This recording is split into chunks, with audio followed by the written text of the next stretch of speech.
මේකත් හේතුඵල ධර්මයක්මත් තමයි. දැන් කෙනෙක් ඉන්නවා. එයාට අසනීපයක් හැදෙනවා. එයාට අසනීපයක් හැදෙනකොට එයා හිතනවා මම බෙහෙත් ගන්න යන්නේ නැහැ කියලා. එයා බෙහෙත් ගන්න යන්නේ නැහැ. නමුත් මේ අසනීපේ දවස් 3ක් වර්ධනය වෙලා එයා 4 වෙනි දවසේදී මිය පරලොව යනවා පින්වතුනි. එතකොට එයාට මේ බෙහෙත් ගන්න යන්නේ හිත සකස් වුණේ කුමක් නිසාද? සංස්කාරපච්චය විඥාන. අතීත සංස්කාරයන්ට අදාළව එයාට මිය යන්න අවස්ථාවේ උදා වෙන්න තිබ්බ පින්වතුනි. ඒ මරණය සිද්ධ වෙන්න තිබ්බ නිසා එයාට බෙහෙත් ගන්න ඕනේ කියන විඥානයේ දැනීම සකස් වෙන්නේ නැහැ පින්වතුනි. ඒකට තව කෙනෙක් ඉන්නවා. එයාට අසනීපයක් හැදෙද්දී බෙහෙත් ගන්න එයාට යන්න හිත සකස් වෙනවා. එයා ගිහලා බෙහෙත් ගන්නවා. මොකද එයාට මැරෙන්න අවශ්‍ය රෝගී භාවයට අදාළ සංස්කාරයක් විපස්සතාවම නැහැ පින්වතුනි.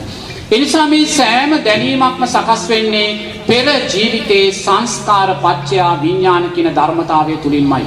ඒක හොඳට තේරුම් ගන්න ඕනේ. එතකොට කෙනෙක්ට දිවිනසා ගන්න හිතෙන්නේ තව කෙනෙකුට ජීවත් වෙන්න හිතෙන්නේ සංස්කාර පත්‍ය විඥාන කියන ධර්මතාවය. දැන් මේ පින්වතුන්ලාට දිවිනසා ගන්න හිතෙනවද? දිවිනසා ගන්න හිතෙන්නේ නැහැ. මොකද දිවිනසා ගැනීමට අදාළ සංස්කාර පින්වතුන්ලා පිටිපස්සේ නැහැ. ඒ නිසා ජීවත් වෙන්නයි පින්වතුන්ලාට හිතෙන්නේ. එතකොට තවත් කෙනෙකුට දිවිනසා ගන්න හිතක් සකස් වෙන්නේ කුමක් නිසාද? සංස්කාර පත්‍ය විඥානං. අන්න යාට දිවිනසා ගැනීමට අදාළ සංස්කාර පිටිපස්සේ තියෙනවා පින්වතුනි. එතකොට මේ ඕනෑම කෙනෙකුට දිවිනසා ගැනීමට අදාළ සංස්කාර සකස් වෙන්නේ ද්වේෂය නිසා, මෝහය නිසා, ලෝභසිත නිසා, අතීතේ කළා වූ සත්ත්ව ඝාතන හිංසාවන් නිසාමයි පින්වතුනි. විශේෂයෙන්ම ගබ්සාවන් සිද්ධ කිරීම නිසා එවැනි දේවල් සිද්ධ වෙන්න පුළුවන්. ඒ නිසා නිරේතුරුවම කෙනෙකුට සියදිවි නසා ගන්න හිතක් සකස් වෙනවා නම් ඒ මොහොතේ මෙයා දකින්න ඕනේ මේ අතීත සංස්කාරයන්ගේ ඵලයක් අකුසල් විපාකයකුයි මට එන්නේ කියලා පින්වතුනි.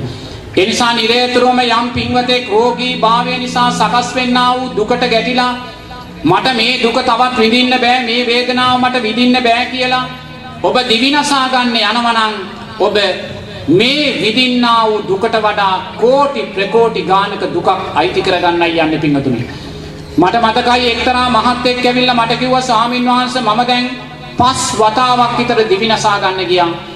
මට මේ ශරීරේ වේදනාවක් එනවා කොච්චර ප්‍රතිකාල කළත් හරියන්නේ මේ වේදනාව වෙද්දි මම පිච්චේ ඔළුව ගහ ගන්නවා මේ පැලුන තැන් කියලා මම තැන් කීපයක් තේරුණා. ඒ කියන්නේ කීප වතාවක්ම දිවිනසා ගන්න ගිහිල්ලා.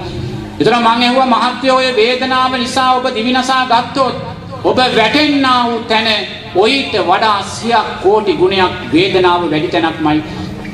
මම අර ළඟ තිබ්බ ගිනි පෙට්ටිය අරන් ගිනි කූරක් ගහලා පත්තු කරලා මං කිව්වා මහත්තයෝ ඔබේ ඇඟිල්ල අල්ලන්න මම මේ ගිනි කූර පත් වෙන ගිනි කූර අල්ලනවා. එතකොට ඔබ දකින්න මේ ඇඟිල්ල පිච්චෙන වේදනාවද වැඩි එහෙම නැත්නම් ඔබේ ශරීරයේ ඇති වෙන වේදනාවද වැඩි කියලා. ඒ වෙලාවේ මේ මහත්තයා කියනවා ස්වාමීන් වහන්සේ මගේ ඇඟේ වේදනාව නෙමෙයි මේ ඇඟිල්ල පිච්චෙන වේදනාව ඊට වඩා වැඩි කියලා. ඒ වෙලාවේ මං කිව්වා මහත්තයෝ එහෙනම් ඔබේ වේදනාව මේ ඇඟිල්ල පිච්චෙන වේදනාවටත් වඩා අඩු නම් ඔබ මේ වේදනාවට ගැටිලා දිවි නසා ගත්තොත් අනිවාර්යයෙන්ම ඔබ වැටෙන්නේ ගින්දර වූ නිරයටමයි. එනම් බලන්න මේසා වේදනාවක් කුංචි වේදනාවක් දරා ගන්න බැරුව ඔබ සියදිවි නසා ගත්තොත් ඔබ වැටෙන්නේ ගිනි නිරයට නම් පින්වතුනි කොයිසා අසාධාරණයක් දෝ තමන්ගේ ජීවිතයට කරගන්න කියලා බලන්න. දුකෙන් මිදීම උදෙසා කොයිසා දුකකට දෝ වැටෙන්නේ කියලා බලන්න. එනිසා නිරේතුරුව දක්ෂ වෙන්න සියදිවි නසා ගන්න කිසිම කෙනෙකුට සුගතියේ උපතක් නම් සකස් වෙන්නේ නැහැ. ඒක හේතුඵල ධර්මයක් පින්වතුනි. මොකද ඕනෑම කෙනෙක් සියදිවි නසා ගන්න යන්නේ කැමැත්තෙන්.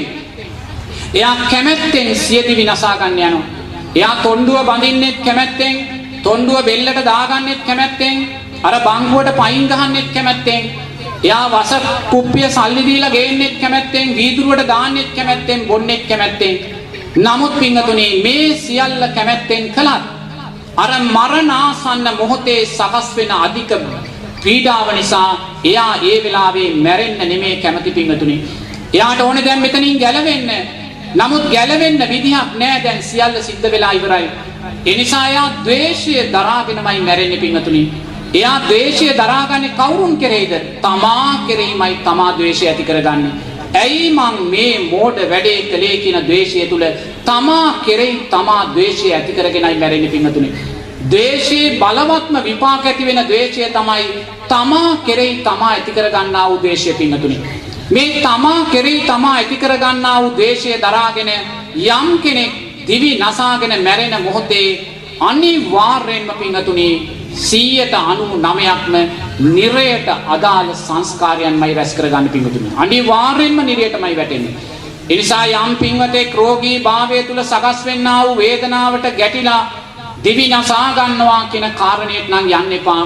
ඔබට දිවි නසා ගන්න හිතක් සකස් වෙද්දී අර මන් දේශනා කළා වූ ඒ අර ගිනි ජාලාවන්ගෙන් ඇවිලෙන ගිනි කඳු යායවල් වලින් වැටුණ අර චතුස්කන්‍ය චතුස්ද්වාරයෙන් නුවණින් දකින්න.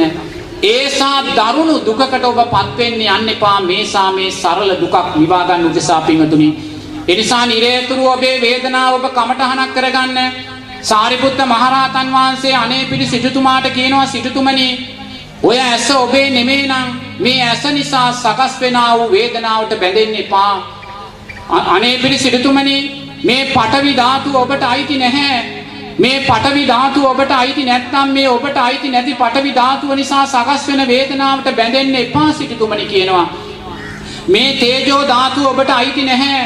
මේ තේජෝ ධාතුව ඔබට අයිති නැත්නම් මේ තේජෝ ධාතුව නිසා සකස් වෙන වේදනාවට බැඳෙන්න එපා සිටුතුමනි කියනවා. මේ වායෝ ධාතුව ඔබට අයිති නැහැ. මේ ආපෝ ධාතුව ඔබට අයිති නැහැ. ඒ නිසා මේ වායෝ ධාතුව ආපෝ ධාතුව නිසා සකස් වෙන වේදනාවට බැඳෙන්න එපා කියලා සාරිපුත්ත මහරහතන් වහන්සේ කියනවා. මේ උතුම් ධර්මය අහද්දී උතුම් සෝවාන් ඵලයට පත් වෙලා සිටි අනේපිඩි සිටුතුමා උතුම් අනාගාමී ඵලය සාක්ෂාත් කරගන්නවා පින්වතුනි.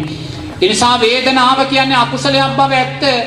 රෝගී භාවය කියන්නේ අකුසල් විපාකයක් බව ඇත්ත. නමුත් ඔබ දක්ෂ වෙන්න අකුසලයේ තුලින් කුසලයේ මතු කරගන්න. අකුසලයේ තුලින් කුසලයේ මතු කරගන්නේ වේදනාව උපේක්ෂාව තුලට ගෙනල්ලා ධර්මානුකූලව දකින්නවා. මම මේ තුවාලය නිසා මම මේ අසනීපය නිසා මේසා දුක් විඳින්නේ මේසා දුකක් මං සංසාරේ අම්මට තාත්තට සහෝදරයෙකුට ඥාතියෙකුට සත්යෙකුට කරලා තියෙනවා. එයා තමන්ගේ වේදනාව තුලින් එයා දකින්නේ අතීතයේ අම්මා තාත්තාට දුන්න වේදනාවක්. එයා තමන්ගේ වේදනාව තුලින් දකින්නේ අතීතයේ තිරිසන් සතෙකුට කළා වූ වේදනාවක්. එයා තමන්ගේ වේදනාව තුලින් දකින්නේ අතීතයේ මහා සංඝරත්නයට කළා වූ මානසික හිංසාවක්. තමන්ගේ රෝගය තුලින් ධර්මය දකිනවා පින්වතුනි.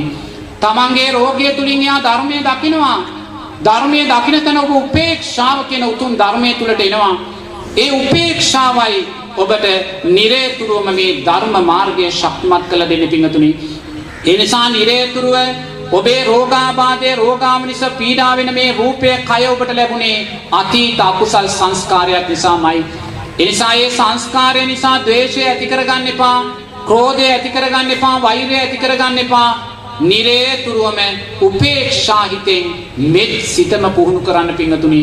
මේ සිත වඩන්න දැස් දෙක පියාගෙන මොහොතක් රෝගීව ලෙඩ ඇඳේ ඉඳගෙන සංසාරේ මගේ අතින් අම්මා තාත්තාට හිංසාවක් වුණා නම්, සංසාරේ අතීතයේ සංඝ රත්නයේ හිංසාවක් වුණා නම්, සිල්වතෙකුට උපාසක උපාසිකාවට හිංසාවක් වුණා නම් ඒ සෑම සත්වෙත්ම සුවපත් වේවා කියලා දකින්න.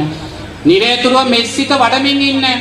ඒ මෙසිත වඩද්දී ඔබේ ලේ ධාතුව පිරිසිදු වෙනවා, ශරීරය ප්‍රසන්න වෙනවා. නිරෝගී භාවය ආයුෂ වර්ණයේ සැපේ බලයේ ජීවිතයට එකතු වෙනවා. ඒ ආයුෂ වර්ණයේ සැපේ බලයේ ජීවිතයට එකතු වෙද්දී නිරෝගී භාවයට අදාළව සිරුර සකස් වෙන්න පුළුවන්. එහෙම නැත්නම් ඔබ රෝගී භාවයට ගැටෙනවා නම් ඒ ගැටීම නිසා ද්වේෂය ඇති කර ගන්නවා නම් නිරේතුව නොසන්සුන් නුනා වූ හිතකින් නම් ගත කරන්නේ. ඒ සෑම මොහොතකම ඔබේ ලේ ධාතුව වේගවත් වෙනවා, අපිරිසිදු වෙනවා. ලේ ධාතුව අපිරිසිදු වෙනකොට වේගවත් වෙනකොට ශරීරයේ ප්‍රසන්න භාවය දුර්වල වෙනවා. ශරීරයේ ප්‍රසන්න භාවය දුර්වල වෙනකොට ආයුෂ වර්ණයේ සැපේ බලයේ ප්‍රමාණිකූලව දුර්වල භාවයටයි පත් වෙන්නේ. ඒ නිසා ඔබ නිරේතුරුවම අතීත අකුසලය කුසලයක් බවට පත් කරගන්න මෛත්‍රිය තුලින්, කුසලයක් බවට මෛත්‍රියෙන් පත් කරගෙන ඒ මෛත්‍රී සංස්කාරත් අනිත්‍යයි කියලා දැකගෙන රෝගී කය තුලින් විදර්ශනා නුවණ ඇති කරගන්න. මේ රෝගී කය තුලින් මේ නැවත රූපයෙන් මිදීමේ මාවත මතු කරගන්න. එතනයි ධර්මයේ උපේක්ෂාව ජීවිතයට එකතු කරගත්ත කියන්නේ පුතේ.